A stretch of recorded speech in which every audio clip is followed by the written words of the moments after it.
Hi everyone, welcome back to our YouTube channel, and in this video I am going to walk through an interesting topic, and the topic is Zapier. So in this video I am going to discuss about Zapier tutorial for beginners in 2025.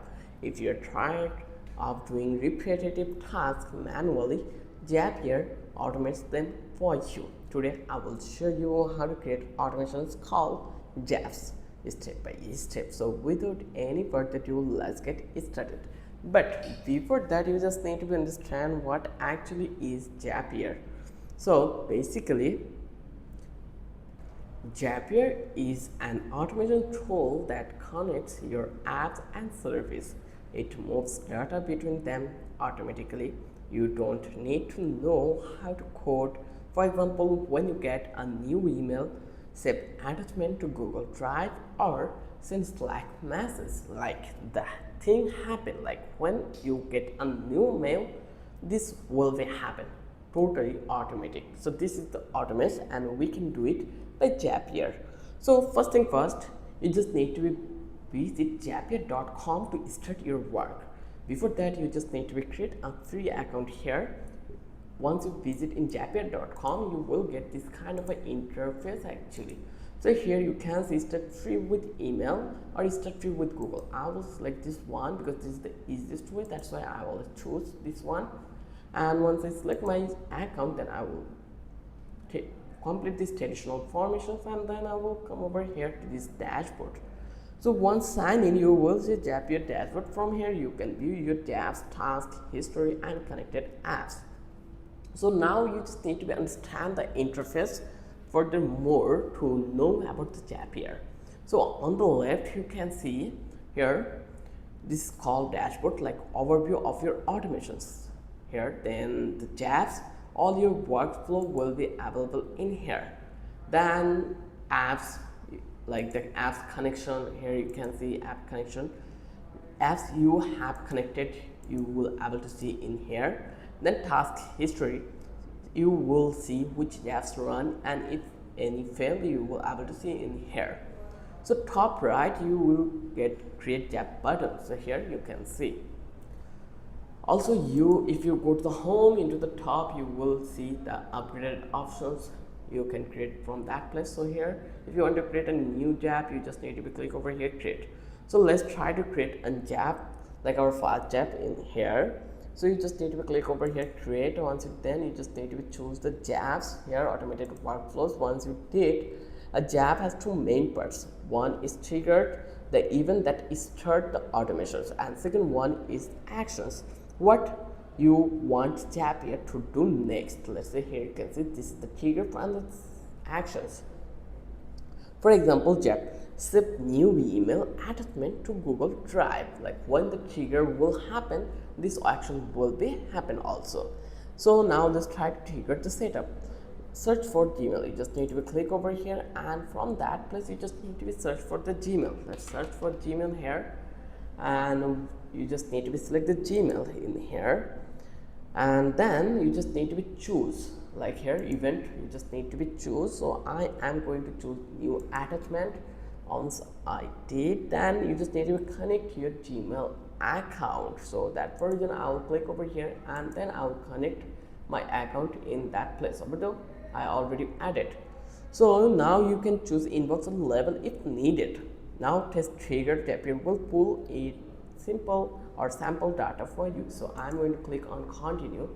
So here you can choose the level or mailbox I already mentioned. So I will click over here to the inbox, level or mailbox, then search keyword. You can search the keyword, it is not necessary. So I'll click over here, test triggered, and now the trigger will be happen. To confirm your trigger is set up correctly, we will find recent attachment in your account. So just click this one, testing, and here you can see your test already been done, test triggered, and let's see does have any problem or not. So it will take a couple of minutes. So here no attachment found. So that's it, they did not found any attachment yet. So now I will click on skip test. Once I did, here you can see this kind of a thing you will get to see. Just click continue and the setup will be done.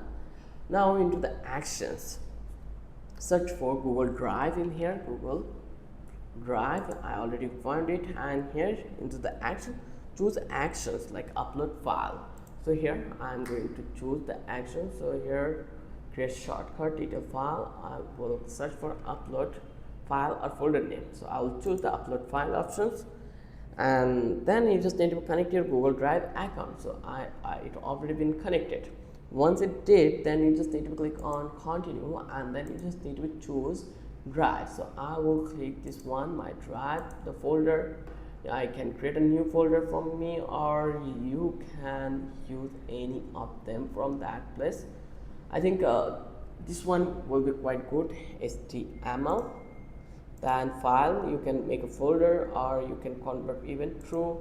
Then file name, you can give the file name, or you can leave it this way, or you can provide file extensions. So once it's done, you just need to click continue. So here you just need to provide the file name, enter text or insert data. So I'm going to give a data in here, Mahim, and then I will just click continue, and then it already been done. So just click test data, and it will be happen in here. Test the action file should upload to drive, and it will take a couple of minutes.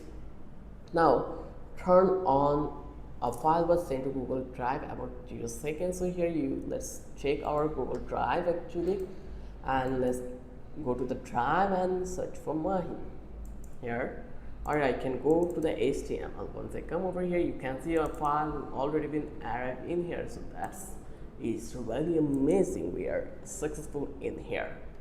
Now you just need to turn on your Zap. Like once it tests successfully, you just need to click to the publish. Once you click over here to the publish or turn Zap on, your Zap is now live and running into the background. From now on, every time that trigger happens, the action will follow automatically. So you just need to explore multi-step Zaps right now. So we did it perfectly. So I will click on go to my Zap. So Zapier allows multiple action in one Zap. For example, trigger new lead in Facebook ads. Then action will be happen at add leads to Google Sheet. Then the second action will be happen that send welcome email by Gmail. Or you can add plus to add more actions. So you can use tools like filters, delays, and formatter. So now let's talk about the popular Zap templates. So here I'm going to remove all those, and I will go back to this dashboard. Now save time with ready-made template always. From the dashboard, you just need to click explore. Here you will get to see discover. You just need to click over here, and you will get to see this Zap in here perfectly. So here you can click on explore apps also. Here you will find out webhooks by Zapier, or you can click on my Zap. So it's really amazing and really simple. Some useful ones that save new typeform response to Google Sheets. You can get Slack alerts for new Trello cards. So that's really amazing. So now let's wrap up the video here. That's it for today. Now you know how to use Zapier in 2025. Automated tasks, save time, and boost productivity. If you found this video helpful, then don't forget to like our video. Thanks for watching.